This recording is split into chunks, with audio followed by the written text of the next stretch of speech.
Hello everyone, welcome back education BEd tutorial. तो आज का हमारा वीडियो है शिक्षण विधियाँ। आज हम अपने इस वीडियो में पाठ्य पुस्तक विधि और व्याख्यान विधि को जानेंगे। इससे पहले शिक्षण विधि क्या होती है, इस पर डिटेल में वीडियो बन चुकी है। यदि आपने उस वीडियो को नहीं देखा है तो उस वीडियो को ज़रूर चेक कीजिए। जो शिक्षण विधियाँ होती है वह शिक्षण कार्य के दौरान शिक्षक की मदद करती है और प्रत्येक विषय की अपनी अपनी विधियाँ होती है। तो आज हम जो दो विधियाँ पढ़ रहे हैं, इन विधियों को परंपरागत विधियाँ कहा जाता है, क्योंकि प्राचीन समय से इसका प्रयोग होता आ रहा है। तो सबसे पहले हम पाठ्य पुस्तक विधि को देखते हैं। तो जो पाठ्य पुस्तक विधि है, जैसा कि उसके नाम से ही स्पष्ट हो रहा है, पाठ्य पुस्तक के माध्यम से बच्चों को शिक्षा देना, तो यह विधि एक प्राचीन विधि है और शिक्षण की सबसे सरल विधि है। और इसका एक विशेष महत्व है, क्योंकि कुछ विषय ऐसे होते हैं जैसे हिंदी है, गणित है, जिसमें बिना पुस्तक के पढ़ाना या पढ़ना संभव नहीं होता है। और पाठ्य पुस्तक विधि में पुस्तक पढ़कर ज्ञान प्रदान किया जाता है, जिससे समय और श्रम की बचत होती है।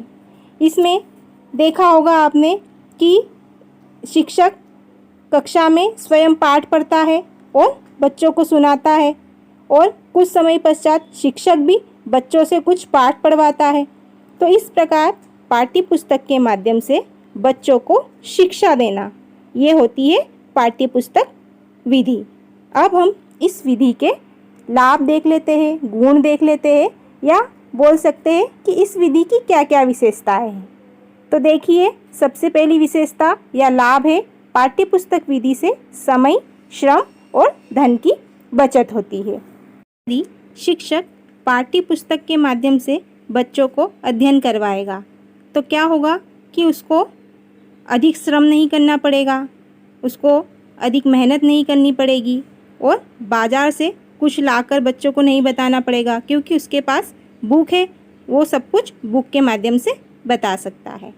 अगला लाभ है, इस विधि से विद्यार्थी में श्रवण और वाचन कौशल का विकास होता है, क्योंकि इस विधि में पुस्तक पढ़कर ज्ञान प्रदान किया जाता है।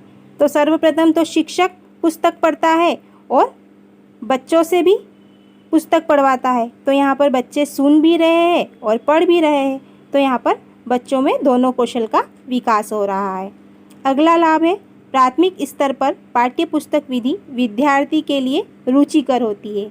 आपने देखा है कि छोटी कक्षा में बच्चों को जो उनकी पुस्तक होती है उसमें विभिन्न चित्रों के माध्यम से उन्हें शिक्षा प्रदान की जाती है। तो इस प्रकार प्राथमिक स्तर पर पाठ्य पुस्तक विधि विद्यार्थियों के लिए रुचिकर होती है।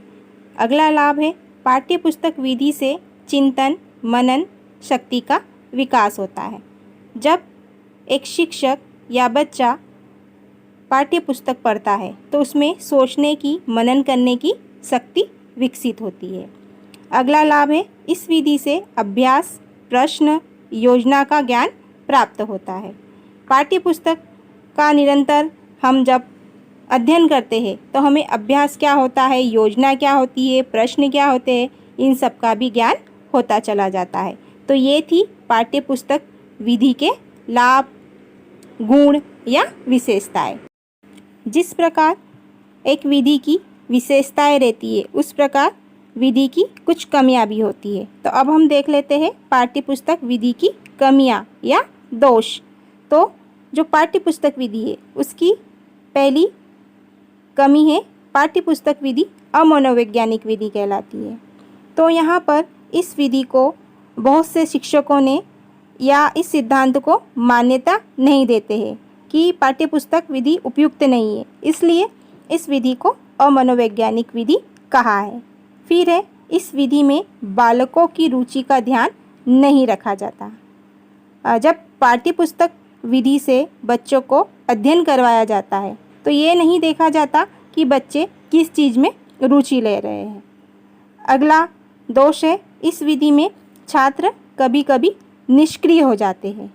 जब पाठ्य पुस्तक विधि के माध्यम से शिक्षण कार्य कराया जाता है और बच्चों को अवसर नहीं दिया जाता पुस्तक पढ़ने का, तो वह निष्क्रिय हो जाते हैं और शिक्षक की ओर ध्यान नहीं देते हैं।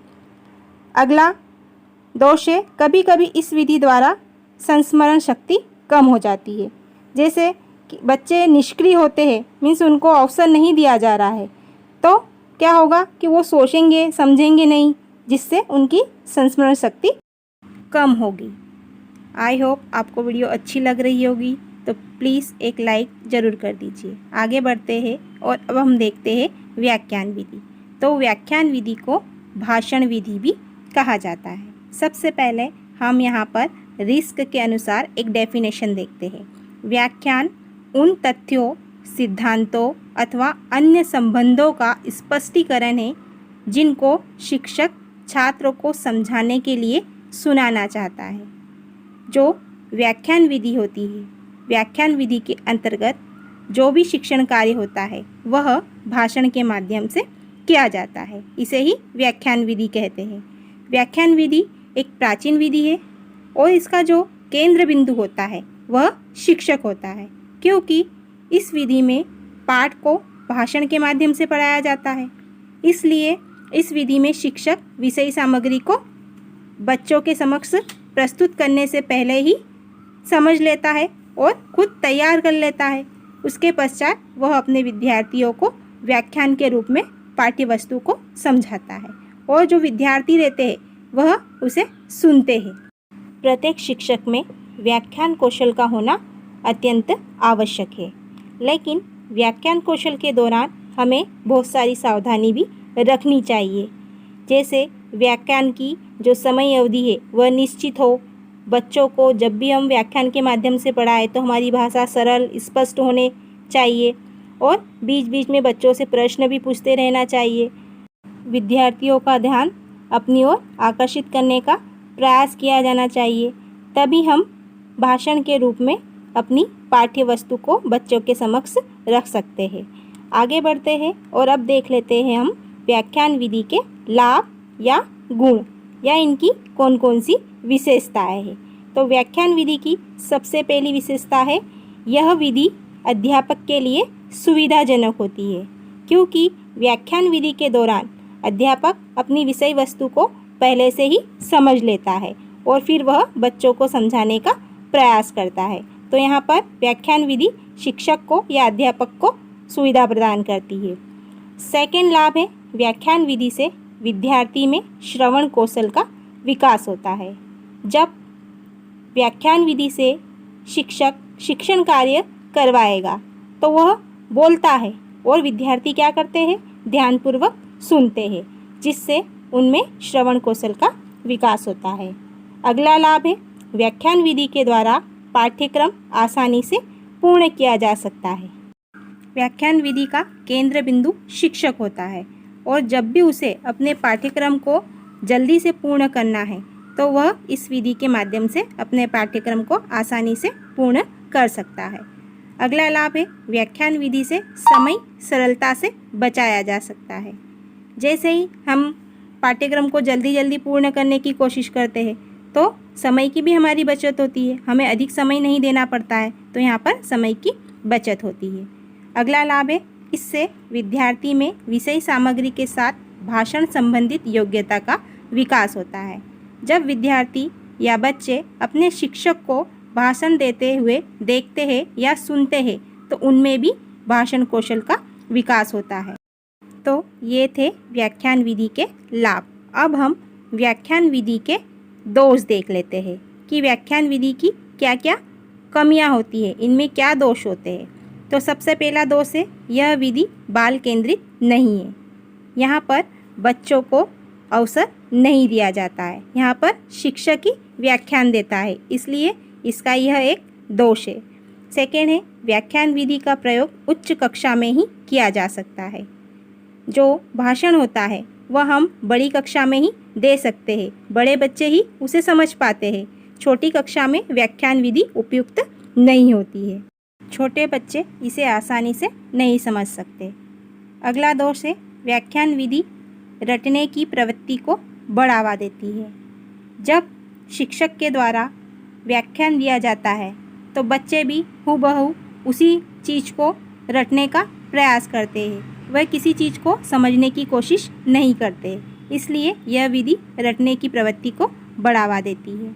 अगला दोष है, व्याख्यान विधि से कक्षा का वातावरण सजीव नहीं बन पाता। अक्सर होता है कि जब एक टीचर पाठ्य वस्तु को भाषण के रूप में बोल रहा है तो कुछ समय तक तो बच्चे सुनते हैं अच्छे से, लेकिन कुछ समय के पश्चात उनका ध्यान भटक जाता है, जिससे क्या होता है कि जो कक्षा का वातावरण है वह सजीव नहीं रह पाता। फिर है, सभी अध्यापक या शिक्षक इस विधि में निपुण नहीं होते। व्याख्यान या भाषण देना हर किसी के बस की बात नहीं होती है। कभी कभी शिक्षक बोलने में झिझक महसूस करते हैं। तो ये थे व्याख्यान विधि के दोष। कल के वीडियो में हम कुछ और प्रमुख विधियों का अध्ययन करेंगे, इसलिए आप कल बने रहिए। और आज का वीडियो आपको पसंद आया तो प्लीज़ वीडियो को लाइक कीजिए, अपने दोस्तों के साथ शेयर कीजिए। कल मिलते हैं एक नई वीडियो के साथ, तब तक के लिए बाय बाय।